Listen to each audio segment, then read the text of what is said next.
Apabila tanaman ini kita pelihara 3 cabang, maka salah satu cabang utama itu nanti akan kita ikatkan dan rambatkan di patok atau ajir.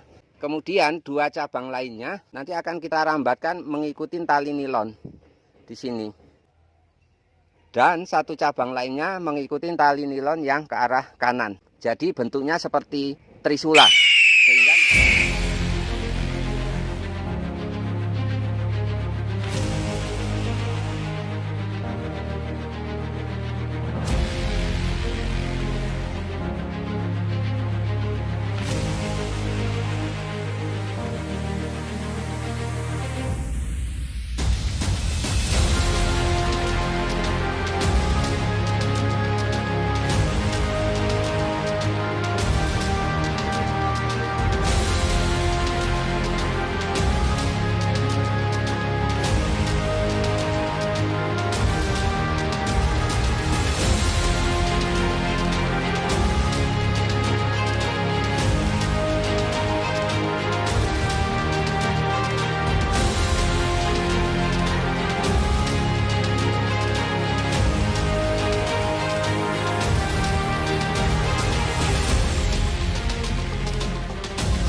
Assalamualaikum warahmatullahi wabarakatuh, sahabat dan rekan tani sekalian, khususnya mitra petani SAS. Sekarang ini saya berada di lahan pertanaman melon kami, varietas Amanda Tavi, usia genap 16 HST dengan jumlah populasi 6.000 lubang tanam kurang sedikit. Dan sekarang posisi kami sedang menyelesaikan proses pemasangan lanjaran. Untuk bentuk lanjaran sendiri kami menggunakan sistem segitiga saling bertemu di tengah atau 3/4 dari tinggi lanjaran. Kita menggunakan bambu dengan panjang 150 cm dan kemungkinan besar ya karena yang ditancapkan antara 10-15 cm. Jadi dengan posisi miring seperti ini tingginya antara 120-130 cm dari permukaan mulsa. Nah, di sini kita mengikat pertemuan antara masing-masing patok atau ajir pas di tinggi 70 cm dari atas permukaan mulsa, kemudian disisakan di atas. Kemudian pada pertemuan antar ajir atau patok kita ikat dan di sini kita berikan palang, di mana palang ini selain untuk menguatkan juga sebagai sarana untuk menggantung buah nantinya. Nah, di sini kan memang kondisi cuacanya tidak menentu, apalagi sebentar lagi pada proses pembuahan nantinya. Anginnya cukup kencang karena dipastikan ada cuaca transisi ya atau iklim transisi dari musim penghujan ke kemarau. Dan alhamdulillah ini beberapa hari karena malam Jumat kemarin nggak hujan, ini 2-3 hari ini juga alhamdulillah nggak hujan. Selanjutnya di sini kita berikan tali penyangga pas di tengah antara tinggi 70 cm.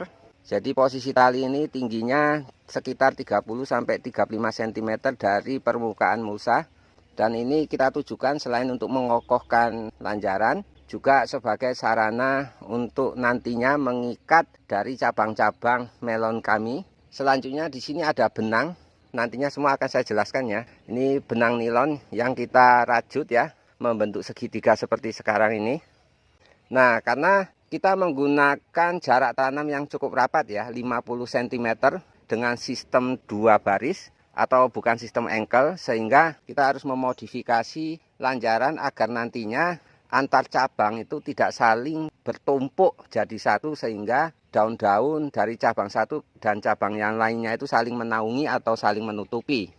Makanya dengan kondisi jarak tanam yang rapat dan sistem tanam 2 baris, apalagi kita rencananya memelihara 3 cabang Jadi 3 cabang utama itu kalau tidak kita berikan anyaman atau rajutan benang maupun tali plastik ini, nantinya pada saat pengikatan dipastikan akan saling menumpuk satu sama lain antara satu cabang dengan cabang lainnya. Dengan bentuk lanjaran seperti ini diharapkan nanti apabila tanaman ini kita pelihara 3 cabang, maka salah satu cabang utama itu nanti akan kita ikatkan dan rambatkan di patok atau ajir. Kemudian 2 cabang lainnya nanti akan kita rambatkan mengikuti tali nilon di sini.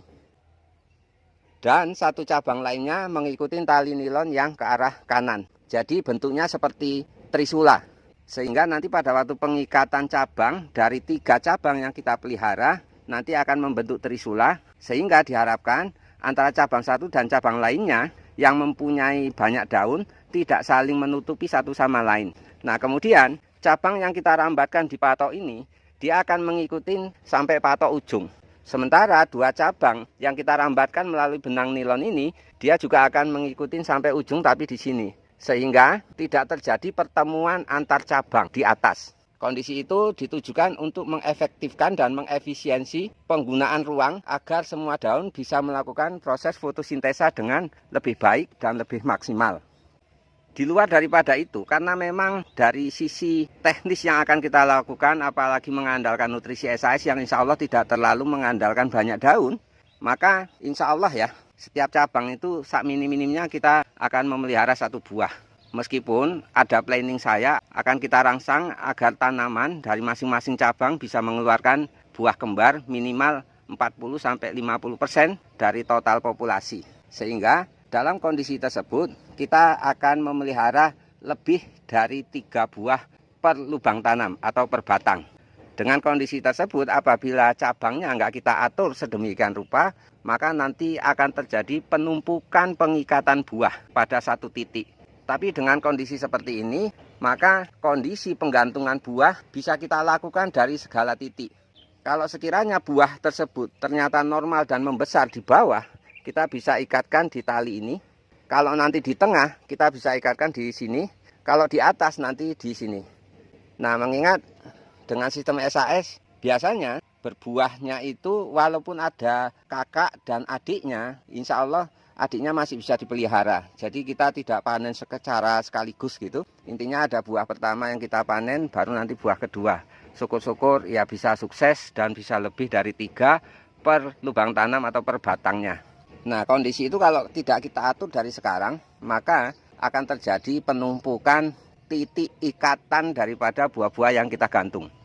Nah dengan seperti ini nanti buah akan menyebar di tengah, di bawah, dan di atas. Sehingga kita dalam menggantung buah itu banyak solusi dan banyak alternatif sebagai dasar pengikatan untuk sarana menggantung buah. Kemudian cara ini saya harapkan nanti agar antara cabang dan antara daun yang menempel di cabang-cabang tadi tidak saling bersinggungan atau bahkan saling menutupi dan menaungi satu sama lain.